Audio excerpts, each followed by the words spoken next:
12:1-5 Lukas 12:1-5 Sementara itu, ketika ribuan orang telah berkumpul, sehingga mereka saling menginjak-injak, dia mulai berkata kepada murid-muridnya, "Waspadalah dahulu terhadap ragi orang Farisi, yaitu kemunafikan. Tetapi tidak ada yang ditutupi yang tidak akan ditemukan, atau disembunyikan, agar tidak diketahui. Karena apapun yang Anda katakan dalam kegelapan, itu akan terdengar dalam terang, dan apa yang telah Anda katakan di telinga di lemari akan diberitakan di atap rumah. Dan saya katakan kepada Anda, teman-teman saya, jangan takut pada mereka yang membunuh tubuh dan kemudian tidak melakukan apa-apa lagi. Tetapi saya akan menunjukkan kepada Anda siapa yang harus Anda takuti, takut akan Dia yang, setelah membunuh, memiliki kekuatan untuk dilemparkan ke neraka. Ya, aku berkata kepadamu, takutlah padanya." Lukas 12:1-5 Kemunafikan berjalan seiring dengan kesombongan, dan karena itu umumnya ditemukan di antara orang-orang terkemuka. Jadi Yesus berkata tentang elit agama pada zamannya, waspadalah terhadap ragi orang Farisi, yaitu kemunafikan. Lukas 12:1 Dan dia berkata kepada orang-orang seperti itu, dari luar kamu tampak benar di mata orang, tetapi di dalam kamu penuh dengan kemunafikan dan kejahatan. Matius pukul 23:28 Maka, untuk menghindari jerat kemunafikan dalam menjalankan kewajiban agama, Yesus menginstruksikan, jika kamu memberi kepada orang miskin, janganlah kamu memberitakannya dengan trompet, seperti yang dilakukan orang-orang munafik di rumah-rumah ibadat dan di jalan-jalan, supaya dihormati orang. Sesungguhnya, mereka telah menerima upahnya dengan penuh.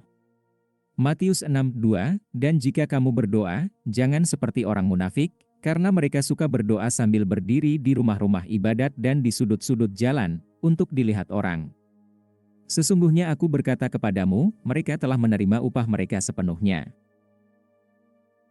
Matius 6:5 Karena Yesus tidak terkesan dengan kata-kata dan perbuatan jika seseorang memiliki motif tersembunyi. Yesus mengamati, apakah Yesaya benar ketika dia bernubuat tentang kamu, orang-orang munafik, seperti ada tertulis, bangsa ini memuliakan aku dengan bibirnya, tetapi hatimu jauh daripadaku. Markus 7:6 Orang-orang munafik cenderung melihat pada orang lain apa kesalahan mereka sendiri, tetapi tidak mau menghadapinya. Kemunafikan sangat mudah dideteksi pada orang lain. Jadi, alih-alih membiarkan orang lain menunjukkan kemunafikan Anda, belilah cermin untuk diri Anda sendiri. Ketika mengkritik orang lain, pertimbangkan apakah, dalam beberapa cara yang terukur, Anda dapat bersalah atas hal yang sama yang Anda tuduhkan kepada orang lain. Prasangka dan favoritisme prasangka adalah salah satu bentuk kemunafikan. Ini memperlakukan orang secara berbeda yang tidak pantas diperlakukan secara berbeda. Rasul Petrus telah bersalah karena kemunafikan seperti itu dalam menganiaya orang Kristen non-Yahudi. Jadi Paulus menulis, ketika Petrus tiba di Antiokhia, saya menempatkan dia di wajahnya, karena dia jelas salah. Sebelum beberapa orang datang dari Yakobus, dia biasa makan dengan orang-orang bukan Yahudi. Tetapi ketika mereka tiba, dia mulai mengambil pergi dan dia memisahkan diri dari orang-orang bukan Yahudi, karena dia takut kepada orang-orang yang termasuk dalam kelompok sunat. Orang-orang Yahudi lainnya bergabung dengan dia dalam kemunafikannya, sehingga oleh kemunafikan mereka bahkan Barnabas disesatkan. Galatia 2:11-13 ini terjadi meskipun dari fakta bahwa Petrus sebelumnya telah sampai pada wahyu dengan mengatakan, sekarang saya melihat betapa benarnya bahwa Allah tidak menunjukkan pilih kasih.